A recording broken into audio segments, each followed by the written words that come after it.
JTV ನ್ಯೂಸ್ಗೆ ಸ್ವಾಗತ. ನಾನು ಮೌರ್ಯ ಪೂಜಾರಿ. ಬೆಂಗಳೂರು ನಗರದ ವಾಜರಳ್ಳಿ ಬಸ್ ಸ್ಟಾಪ್ ಸಮೀಪ ಈಗಾಗಲೇ ಅನೇಕ ಪ್ರತಿನಿಧಿಗಳು ಕೂಡ ಬಂದು ಹೋಗ್ತಾ ಇದ್ದಾರೆ.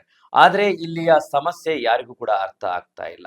ಎಲ್ಲೆಂದರಲ್ಲೇ ದುರ್ವಾಸನೆ ಹೊರಡುತ್ತಿರುವ ಈ ಪ್ರದೇಶದಲ್ಲಿ ಜಿಪಿಎ ಮತ್ತು ಆರೋಗ್ಯ ಅಧಿಕಾರಿಗಳು ಏನ್ ಮಾಡ್ತಾ ಇದ್ದಾರೆ ಗೊತ್ತಿಲ್ಲ. ಇದರ ಬಗ್ಗೆ ಒಂದು ವಿಶೇಷ ವರದಿ ಇಲ್ಲಿದೆ, ಬನ್ನಿ ನೋಡೋಣ. ವಾಜರಹಳ್ಳಿ ಬಸ್ ಸ್ಟ್ಯಾಂಡ್ನಲ್ಲಿ ದುರ್ವಾಸನೆಯ ದುರಂತ.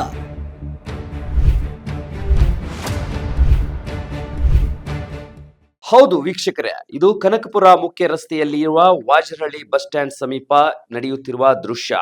ಪ್ರತಿನಿತ್ಯ ಸಾವಿರಾರು ವಾಹನಗಳು, ಪ್ರಯಾಣಿಕರು ಮತ್ತು ಸಾರ್ವಜನಿಕರು ಸಂಚರಿಸುವ ಈ ರಸ್ತೆಯಲ್ಲಿ ಕಳೆದ 15 ದಿನಗಳಿಂದ ಸ್ಯಾನಿಟರಿ ಕೊಳಚೆ ನೀರು ನಿರಂತರವಾಗಿ ಹರಿಯುತ್ತಿದೆ. ಬಸ್ಗಾಗಿ ಕಾಯುವ ಪ್ರಯಾಣಿಕರು, ರಸ್ತೆ ಬದಿಯ ಅಂಗಡಿಯ ಮಾಲೀಕರು ಮತ್ತು ಸ್ಥಳೀಯ ನಿವಾಸಿಗಳು ದುರ್ವಾಸನೆಯ ನಡುವೆ ದಿನ ಕಳೆಯುತ್ತಾಗಿದೆ. ಈ ಕೊಳಚೆ ನೀರು ಸಾರ್ವಜನಿಕರ ಆರೋಗ್ಯಕ್ಕೂ ಗಂಭೀರ ಅಪಾಯ ತಂದೊಡ್ಡಿದೆ. ಇಲ್ಲಿ ಜನರ ಜೀವಕ್ಕೆ ಬೆಲೆ ಇಲ್ಲವೇ ಎಂಬ ಪ್ರಶ್ನೆ ಈಗ ಎದ್ದು ಕಾಣ್ತಾ ಇದೆ.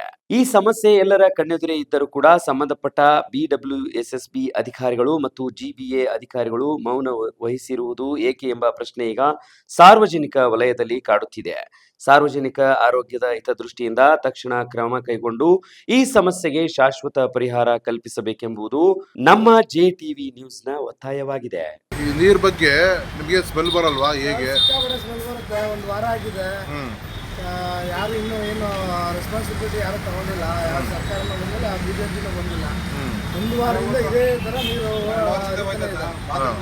ಇದೇ ಸ್ಮೆಲ್ ಸಿಕ್ಕಾಬಟ್ಟೆ. ಕಸ್ಟಮರ್ ಬರ್ತಾರೆ ಅಂದ್ರು ಅದು ತಿಳ್ಕೊಂಡೇ ಬರಬೇಕು. ಸ್ಮೆಲ್ ಸಿಕ್ಕಾಬಟ್ಟೆ ಬರುತ್ತೆ. ಇದರಿಂದ ಅಂಗಡಿ ಓಪನ್ ಮಾಡೋದಾಗಲ್ಲ, ಕಸ್ಟಮರು ಬರಲ್ಲ, ಆ ಥರ ಆಗಿದೆ. ಅಲ್ಲ, ಇವಾಗ ಕಸ್ಟಮರ್ ಬರಲ್ಲ, ಬಾಡಿಗೆ ಕಟ್ಟೋದು ಹೇಗೆ, ಜೀವನ ಮಾಡೋದು ಹೇಗೆ? ಅದೇ ಆಗಿರೋದು ಪ್ರಾಬ್ಲಮ್. ಅದು ಇವತ್ತೇನಾಗಿದೆ ಅಂದರೆ ಬಿಸ್ನೆಸ್ಸು ಕಾಂಪ್ಲಿಕೇಟೆಡ್ ಆಗಿದೆ. ಎಲ್ಲಿ ಚೆನ್ನಾಗಿರುತ್ತೋ ಅಲ್ಲಿ ಹೋಗ್ತಾರೆ.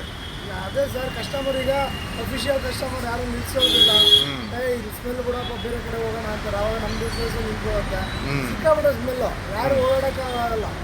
ಯಾಕಂದ್ರೆ ಪಕ್ಕದಲ್ಲಿ ಹಾಲು ಬಿಟ್ಟಿದೆ, ಹಾಲು ತೊಗೊಳ್ಳೋದು ಕಸ್ಟಮರ್ ಬರಲ್ಲ. ಆಮೇಲೆ ಸ್ಮೆಲ್ಗಿಂತ ಇದರಿಂದ ಏನಾಗುತ್ತೆ ಅಂತಂದ್ರೆ ಕಾಯಿಲೆಗಳು ಎಷ್ಟಾಗುತ್ತೆ ಅಂತ ತುಂಬಾ ಇನ್ಫೆಕ್ಷನ್ ಬರುತ್ತೆ.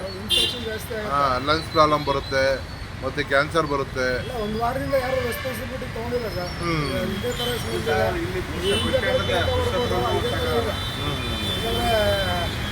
ಕಂಪ್ಲೇಂಟ್ ಯಾರು ಮಾಡಿದಾರೋ ಏನು ಬಿಟ್ಟಿದಾರೋ ಗೊತ್ತಿಲ್ಲ. ಆ ಕಡೆ ಆ ರೋಡಿಂದ ಬರ್ತಾ ಇದ್ದೀವಿ. ಇದು ಅಡ್ರೆಸ್ ಏನು ಸರ್? ಇದು sir Baimpalli bus stop. Baimpalli bus stop. ಮತ್ತೆ ಇನ್ಫೆಕ್ಷನ್ ಆಗುತ್ತೆ. ಇದು ಬಾತ್ರೂಮ್ ನೀರು ಸರ್, ಬಾತ್ರೂಮ್ ನೀರು ಎಲ್ಲ ಫುಲ್ ನೋಡಿ ಏಕೆ ನಿಂತಿದೆ.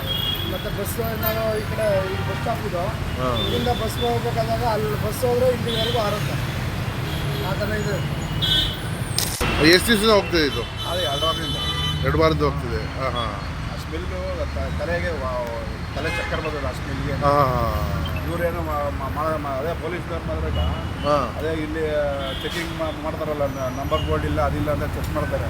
ಇದನ್ನ ಯಾರು ಮಾಡ್ತಾರೆ? ಯಾರು ಕೇಳ್ತಾರೆ? ಯಾರು ಕೇಳೋರಿಲ್ಲ. ಯಾರು ಇಲ್ಲ.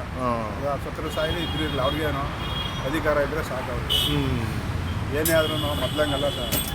ಮನುಷ್ಯನಿಗೆ ಮೊದಲು ಆರೋಗ್ಯ ಮಾಡ್ಬೇಕು. ಮೊದಲು ನಾಳೆ ದಿನ ಏನೇ ತೊಂದರೆ ಆದ್ರೆ ಯಾರು ಕೊಡ್ತಾರೆ? ಯಾರು ಕೊಡೋಲ್ಲ. ನಮ್ಮಂತ ಬಡವರು ಯಾರು ಕೊಡ್ತಾರೆ? ಯಾರು ಕೊಡೋದಿಲ್ಲ.